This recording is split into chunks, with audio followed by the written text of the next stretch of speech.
بسم الله الرحمن الرحيم الحمد لله وكفى والصلاة والسلام على الحبيب المصطفى صلى الله عليه وعلى آله وسلم تسليما كثيرا. إن الله وملائكته يصلون على النبي يا أيها الذين آمنوا صلوا عليه وسلموا تسليما. صل وسلم على محمد. صل وسلم على محمد. رب اشرح لي صدري ويسر لي أمري واحلل عقدة من لساني يفقه قولي. إخواني أخواتي, mes frères et sœurs, أبنائي بناتي, mes fils et mes filles, أصدقائي صديقاتي, mes amis et mes amis, أعدائي عدواتي, mes ennemis et mes ennemis. Assalamu alaikum wa rahmatullahi wa barakatuh. Quelle belle invocation, quel beau pacte, quel bel engagement, paix, miséricorde et bénédiction et tous les excellents comportements de l'islam. Je vous aime tous en Allah, quel que soit le niveau d'animosité que vous pouvez développer contre moi, il n'y a pas de problème, je vous aime et je n'ai rien contre vous. Je ne suis là que pour essayer de vous aider et de m'aider et d'essayer de vous donner quelques pistes de réflexion, de recherche, d'approfondissement. Qu'Allah vous aide et qu'Allah nous aide, qu'Allah vous pardonne et qu'Allah nous pardonne, qu'Allah nous réunisse tous dans le Firdaus l'A'la. Mes frères et sœurs en humanité, ceux qui ne sont pas encore musulmans, beaucoup d'affection, beaucoup d'amour, pas encore en Allah, il le sera, Inch'Allah, si vous vous déployez sincèrement, loin des préjugés, loin des endoctrinements, loin des manipulations, loin de la radicalisation, loin des préjugés, loin des idées préconçues, loin de tout ce que vous avez subi, loin de tout ce qu'on vous a inoculé comme malheur.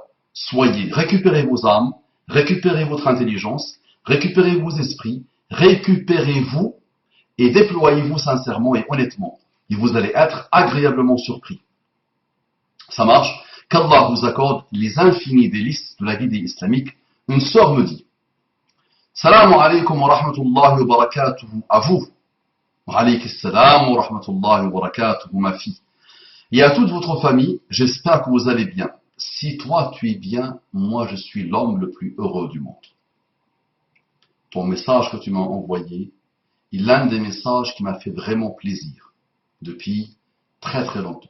Je l'attendais, je le voulais, et il est venu, Allah subhanahu wa ta'ala t'a mis comme cause pour me l'envoyer. Ça m'a fait plaisir. Très bien. Je me permets de vous écrire ce mail suite à votre vidéo, c'est pas vidéo, intitulée, donc appelez-le rappel, intitulé Phobie sociale, voyage et le voyage dans le temps, pas dans le passé. Ce message va vous sembler plutôt anodin, mais je voulais absolument le partager avec vous. Non, ma sœur, c'est vraiment un message très important. L'imad, parce que cette vidéo, ce rappel, m'a attiré une haine viscérale d'un malade mental qui m'a menacé, le pauvre. Et le pauvre, il pense que je suis né hier et que les menaces peuvent me toucher. Il ne sait pas que les pires des pires m'ont menacé. De toutes les sectes. De toutes les sectes. Et wallahi alladhi la ilaha ghayruhu. Celui qui se prend pour un malin, qu'il me dise là où il est, et je partirai le voir. D'accord? Comme ça, je lui facilite la vie. S'il veut me tuer, ou s'il veut réaliser quelque chose sur moi, ou s'il veut me menacer, il n'y a pas de problème. Donc il y a eu un malade mental, très atteint le pauvre, qui n'a pas apprécié ce rappel que j'ai fait à quelqu'un qui est venu sur ma chaîne. Et c'est vrai que de temps en temps, quand je vois que des gens viennent sur ma chaîne écrire des choses, je me permets de faire des rappels à partir de leur texte. La personne à qui j'ai fait le rappel n'a pas du tout apprécié le rappel. Elle a menacé, elle a attaqué, elle a joué la maligne, elle m'a demandé de le supprimer. Je l'ai supprimé avec plaisir, même si ce n'est pas avec plaisir, parce que je n'aime pas supprimer un message, un rappel que j'ai fait.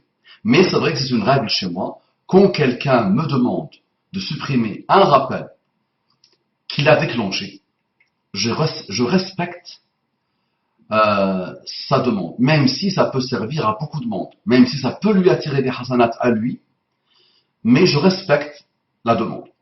Mais ça m'a attiré les foudres de quelqu'un d'autre, peut-être c'est la même personnalité,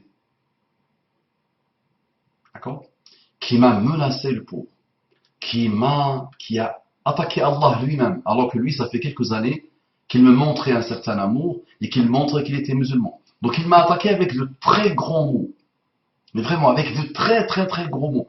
Je réfléchis, est-ce qu'un jour je fais un rappel ou pas par rapport à ces grands mots. Vraiment, ça dépasse l'entendement, pour montrer le niveau de folie de cette jeunesse. D'accord? Vraiment, le monsieur dit des gros mots contre Allah lui-même. Il dit des choses contre Allah lui-même. Des fameux verbes que les jeunes emploient contre Allah lui-même. D'accord? Il me menace, le pauvre. Il me dit, tu vas voir, je t'ai envoyé un virus et je vais mettre les photos de tes filles dans des sites de pornographie. Et parce que j'ai fait un rappel, d'accord, qui ne lui a pas plu. Il s'est senti, le pauvre, atteint de la phobie sociale et ça ne l'a pas plu. Ce prisme-là que j'ai utilisé, il fallait que je lui dise, ok, tout est beau, que je lui répète ce qui est écrit dans les livres et que je dis, ah, tu es atteint, ah, tu es malade, ah, c'est vrai, prends des antidépresseurs, oh là là, c'est vraiment, tu es très malade, oh là là, et on ne fait rien, et on reste des années et des années devant l'ordinateur, et on ne quitte pas la chambre, et on se convainc de tout et n'importe quoi. Et la personne était menacée, sa propre maman lui a dit, dégage, je ne veux plus entendre parler de toi, tu quittes ma maison. Donc le monsieur, un jour quand il quittera la maison, ça sera demain ou après-demain ou dans quelques semaines, elle se trouvera dans la rue, la personne. Et là, il n'y aura plus de phobie sociale, le pauvre. Tu seras un clochard où il n'y aura pas de phobie sociale. Tu te mélangeras avec des clochards comme toi et tu n'es pas immunisé et tu n'es pas préparé pour cette situation, d'accord? Et tu tireras une balle dans le crâne, le pauvre, d'accord? Donc moi j'ai donné des conseils un peu durs, hein, mais ça, un n'a pas apprécié. Donc ne crois pas l'ami qui m'a menacé, que j'ai supprimé la vidéo que j'ai fait pour l'autre personnage. Par peur, je l'ai supprimé par principe. Depuis que j'ai commencé, supprimé peut-être 5 à 6 vidéos, 6 rappels, suite à la demande de ceux qui m'ont demandé de faire le rappel. Ni plus ni moins. D'accord? Mais maintenant, tes menaces, mon frère, à l'instant que je veux, je peux t'identifier, mon frère. Donc méfie-toi de moi. Donc si je veux t'identifier, je te sortirai ton trou à rats. D'accord? Et je te montrerai, je te démontrerai qu'il ne faut jamais menacer quelqu'un comme moi. Maintenant, si la personne se prend pour un homme, je lui rappelle que les Khawarij m'ont menacé, que les chiites, que n'importe quelle secte est venue m'insulter, est venue menacer, est venue faire des choses. Les mathématistes, les madralistes, les dawa'ish, tous m'ont menacé. D'accord? Et wallahi, j'ai peur de personne. Et si je meurs demain, tué par quelqu'un de ces sectes-là, Omar ibn Khattab a été tué. Ali ibn Abi Talib a été tué. Uthman ibn Affan a été tué. Zubayr ibn al-Awwam a été tué. Ammar ibn Yasir a été tué. Talha ibn Ubaydillah a été tué. Les amis, mais quel bonheur. Mus'ab ibn Umayr a été tué. Hamza ibn Abd al-Muttalib a été tué. Quel honneur, les amis. D'accord? Donc il n'y a pas de problème. Tu me dis là où tu es, je viendrai te voir. Avec bonheur. Maintenant, sors, s'il te plaît. D'accord? Sors. Ne sois pas dans la phobie sociale et sors. Donc tu vois l'importance de ce que tu écris, ma sœur. Maintenant, on va lire ce que cette sœur raconte. Donc ce n'est pas anodin, ton message. Donc regardez comment elle, subhanallah, a compris le rappel que j'ai fait à ce gamin. Je me permets de vous écrire ce mail suite à votre vidéo intitulée, ok? Ce message va vous sembler plutôt anodin, mais je voulais absolument le partager avec vous. Quand j'ai lu le message que cette personne vous a envoyé, je me suis retrouvé à travers ces mots. Parfait. En fait, cela fait 4 ans que je suis en première année universitaire. Non pas parce que, donc cette personne c'était 3 ans. Ça fait 3 ans qu'il est collé dans sa chambre, le pauvre, devant son ordinateur. Il ne fait rien, il ne sort plus. Et je lui avais donné des conseils, les conseils de sa vie que personne ne lui donnera. À chaque fois que j'ai traité la phobie sociale, j'ai eu beaucoup d'appels téléphoniques et des mails de gens qui voulaient que je les suive, mais je ne veux pas le faire.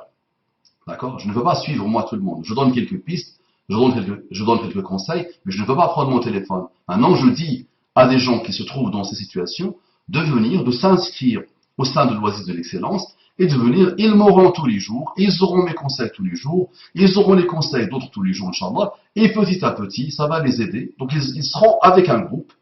Et on va les former petit à petit, Inch'Allah, et on va les aider petit à petit. Il n'y a pas de problème. Mais croire que je peux prendre mon téléphone et appeler une tonne de personnes ou des gens de toutes sortes, subhanallah, qui me demandent de l'aide, c'est pas possible. Je ne pourrais pas le faire. C'est inconcevable pour moi. Mais je suis derrière, je fais des doigts, j'encourage, je donne des pistes, Inch'Allah, et qu'Allah me facilite, et qu'Allah me facilite. En fait, cela fait 4 ans que je suis en première année universitaire. Non pas parce que je n'aime pas les études, au contraire, j'aime beaucoup étudier, mais j'ai eu des grosses difficultés à supporter le milieu scolaire, et ce depuis le collège. Mais alhamdulillah, j'ai pu passer mes examens du secondaire. Après mon bac, j'ai changé 3 fois d'école, toujours à cause du même problème, et dernièrement, j'ai passé un concours dans une bonne école de communication, alhamdulillah. Mais malheureusement, je suis encore plus absentéiste qu'avant. J'ai eu à vivre les mêmes difficultés que cette personne. J'ai eu à vivre les mêmes difficultés que cette personne. En ce qui concerne mon entourage, peut-être pire, mais honnêtement, je ne le faisais pas volontairement. Donc voilà, l'entourage finit par être dépassé, et c'est vrai que ça commence à s'énerver de voir quelqu'un qui ne sort pas, qui ne bouge pas, qui est en train de se marginaliser, qui est en train de détruire son présent et son avenir. Donc c'est vrai que l'entourage ne peut que être en colère, ne peut que refuser, ne peut que appliquer de la pression, ne peut que dire à cette personne-là, quitte-nous, c'est bon, il y en a marre. Ce que je veux partager avec vous, c'est que ce jour-là, où j'ai regardé cette vidéo, je venais encore de me faire crier dessus. C'était très, très difficile pour moi, étant donné que dans mon pays, c'est difficile de trouver un travail avec le bac. Alors, ce soir-là, comme par hasard, je suis tombé sur cette vidéo, par la permission d'Allah. La ilaha illallah. Donc tu vois celui qui m'a demandé de la supprimer. Donc elle ne t'a pas servi à toi, parce que tu l'as pas vue avec ton cœur. Je t'ai demandé de l'écouter avec ton cœur, comme tous les rappels que j'ai fait. Et je t'ai proposé mon aide en plus. Et je t'ai demandé d'échanger avec moi. Et malheureusement, tu l'as compris avec l'orgueil. Le conseil ne t'a pas arrangé. Il ne t'a pas plu. Mais tu vois, il a plu à quelqu'un. Il a aidé quelqu'un. Il a servi à quelqu'un. Tu vois, subhanallah. Je vous ai trouvé très dur. Je vous ai trouvé très dur. Et je me suis dit que vous ne savez pas ce que ça fait d'avoir ce problème. Mais j'ai quand même écouté jusqu'à la fin, toujours. Écoute jusqu'à la fin et écoute avec ton cœur. Ne croyez pas que je suis né de la dernière pluie. Sachez-le, les amis. Les jeunes, les pauvres, ils ne connaissent rien à rien. Et ils pensent qu'un vieillard comme moi ne connaît rien à rien. Donc je ne veux pas m'aventurer à parler de la phobie sociale depuis des années si je ne la connais pas au minimum. Si je ne discute pas avec ma propre femme sur nos propres enfants, que n'importe quel enfant, quel que soit son statut social, quel que soit son parent, peut développer la phobie sociale, surtout dans les temps modernes. Mais les gens malheureusement ne comprennent pas. Il y a des gamins qui viennent jouer les malins en disant, puisque tu n'as pas connu ça dans ton Sahara, ça veut dire que ça n'existe pas. Je n'ai jamais dit ça. Mais le pauvre ne comprend pas le raisonnement. Les gens, ça n'a pas beaucoup étudié. Ça ne connaît pas grand-chose. Ça n'a jamais raisonné. Ça n'a jamais lu un livre. Ça n'a jamais compris un échange. Ça n'a jamais parlé, les pauvres. Donc il ne comprend pas comment ça résonne. Quand le niveau est un tout petit peu élevé, le petit est dépassé. D'accord? Donc voilà une sœur qui a compris, machallah, ce que j'ai essayé de dire. J'ai juste dit simplement, j'ai dit voilà, tu es dans une situation de mort sociale. Tu es mort socialement. Tu n'es rien. Ta propre mère veut te mettre dehors. D'accord? Ça fait 3 ans, ou 15 ans, ou 17 ans, ou 4 ans, au plus, au moins, que tu es dans une phobie sociale. Tu ne veux pas fréquenter les humains, tu as peur des humains, tu as la phobie des humains. Donc soit tu continues, donc les antidépresseurs n'ont servi à rien, tu as rencontré beaucoup de psychiatres, de psychologues, de psychanalystes, tu as tout essayé, rien n'a marché. Tu es parti voir des forums, tu as tout dit, tu as tout entendu, ça n'a pas marché. Un jour tu viens voir Abou Oumama. Abou Oumama te donne le conseil de ta vie. Et te dit quoi? Devant n'importe quel problème, quel qu'il soit, soit je ne fais rien, et ça ne résout pas le problème, et le problème ne se résolvera pas de lui-même, soit je change une méthode qui ne marche pas. Donc j'ai la phobie sociale, je suis dans ma chambre, j'ai fait craquer tout le monde, même ma propre mère, mon propre père, ma famille. Ok, j'ai fait craquer tout le monde. Personne ne me supporte. Tout le monde est triste et affligé de ce que je fais à moi-même. Je peux toujours dire, je peux toujours croire que je suis malade, je suis atteint. Ok, c'est une maladie, il n'y a pas de problème. Tu es vulnérable, il y a quelque chose dans ton enfance, à l'âge adulte, qui t'a perturbé. Pas de problème. Et c'est comme tous les problèmes de la vie. Maintenant, on essaie de trouver une solution. Moi, j'ai dit, tu commences par quitter ta chambre. Ensuite, tu quittes la maison. Ensuite, tu pars au parc. Qu'est-ce qui va se passer? Au pire, qu'est-ce qui va se passer? Tu vas suer un peu. Tu vas avoir peur. Tu vas trembler un peu. Alors que je t'ai expliqué que les humains ne s'intéressent pas à toi. Tu es transparent. Personne ne voit personne. Tu vas commencer à suer. Tu vas suer une fois. Tu vas tomber dans les pommes peut-être. Tu vas avoir le rythme cardiaque qui va être accéléré. Et au pire, tu meurs. Alors, tu te débarrasseras. Dans la tombe, tu es seul. Il n'y a pas d'humain. Donc, pas de problème. Crise cardiaque, tu es mort. Tu t'es débarrassé. Très bien, pas de problème. Maintenant, si tu ne meurs pas, tu vas tomber dans les pommes. Tu te réveilles. Tu continues un peu. Tu tombes encore dans les pommes. Et tu sues. Et alors? Et après? Et petit à petit, tu vas gagner. Et tu vas vaincre ta phobie sociale. Et tu appliques ça sur n'importe quel problème, quel qu'il soit. D'accord? Tu n'es pas un handicap, tu n'es pas un tétraplégique qui ne peut pas bouger. Même le tétraplégique, même celui qui est dans le coma, on lui dit de bouger les yeux, d'essayer de bouger la main. Donc petit à petit, il essaye de faire des choses. Chaque chose qu'il fait est un nouvel exploit. Imaginez quelqu'un dans le coma, dans le stade végétatif, il y a des grands médecins et des grands experts qui vont, et des aides-soignantes, des comités, des collèges de médecins, qui vont essayer de lui dire, aujourd'hui, essaye de faire bouger les yeux, essaye de faire bouger le doigt, essaye de faire quelque chose. D'accord? Imagine-toi, tu peux marcher, tu peux avancer, et tu te mets dans des situations où tu te condamnes à ne jamais guérir, malheureusement. Donc voilà ce qu'elle dit.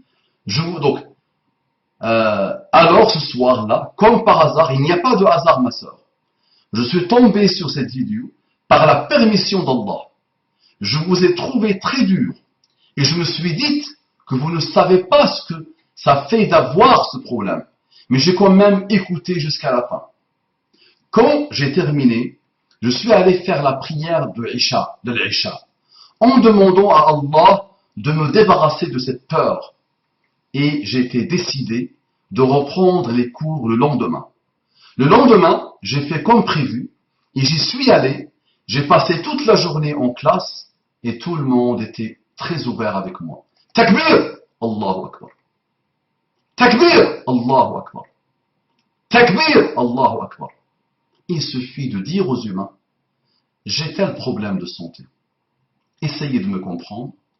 Et là, tu vas voir qu'il y a parmi les humains des gens qui vont t'aider, qui vont te soutenir, qui vont être là avec toi, qui vont te remonter le moral. Il y a, alhamdoulilah, des gens. Tu vois, donc, elle dit elle-même, elle a passé toute la journée, masha'Allah. Donc, quand j'ai terminé, je suis allé faire la prière de l'Aïcha, très bien. Et je suis allé, j'ai passé toute la journée en classe. Et tout le monde était très ouvert avec moi. Ça va vous paraître bête, non ma sœur? Non. Parce que c'est vrai que ça m'a touché, que je me déploie pendant 1 heure et que je priorise ce rappel-là parmi tant d'autres, alors que j'ai une tonne de choses à faire, et que je vois la personne à qui j'ai fait ça être méchante, devenir insolente, ne pas comprendre ce que j'ai essayé de faire avec elle, et je vois une autre qui commence à me menacer avec des choses. Un jour ou l'autre, je ferai des rappels à partir de ces textes. D'accord? Mais ça dépasse l'entendement en termes d'agressivité, d'insulte et de méchanceté. Ça dépasse tout ce que vous pouvez imaginer. Subhanallah. Comme insulte, directement sur mon adresse mail. Et moi qui a eu des insultes, qui a eu des dénigrements, qui a eu des attaques, c'est vrai que ce type d'attaque, subhanallah, était très élevé. D'un personnage malade, le pauvre, très atteint, qu'Allah lui facilite, et très orgueilleux. Et qui est tombé dans le kufr. Vraiment, il est tombé dans le kufr pur, alors qu'il se prenait pour un musulman. Ça va vous paraître bête, non ma sœur, mais pour moi, c'est énorme aujourd'hui. C'est le 3e jour, et j'étais à l'école, et tout s'est bien passé, après pratiquement toute une année d'absence. Alhamdulillah, Allahu Akbar, c'est elle qui le dit. J'ai toujours de gros problèmes pour m'exprimer en public, mais qu'Allah me facilite. Je remercie Dieu infiniment, et je vous remercie, vous aussi, pour avoir été dur et direct. Je voulais à tout prix vous raconter cela. Assalamu alaikum. Masha'Allah. Parfois, nous devons être durs et directs. Parfois, il ne faut pas faire entendre à la personne ce qu'elle a eu l'habitude d'entendre. Il ne faut pas passer par plusieurs chemins. Je peux être ton père, si je te conseille, personne ne s'intéresse à toi. Tu es transparent et tu es rien. Tu es une fuite, pas toi-même, ma soeur, cette personne-là. Tu es rien. Personne ne te voit. Et en général, les humains sont pour les humains des gens transparents. N'importe quel humain aujourd'hui voit les autres comme des gens insignifiants. D'accord? Donc si quelqu'un prend la peine de te conseiller, c'est pour ton intérêt. S'il est dur avec toi, c'est pour te secouer, pour t'aider, pour te dire, allez, on t'a tellement caressé dans le sens des poils, maintenant quelqu'un va te dire, allez, réveille-toi mon ami. Personne ne peut t'aider si tu ne veux pas t'aider.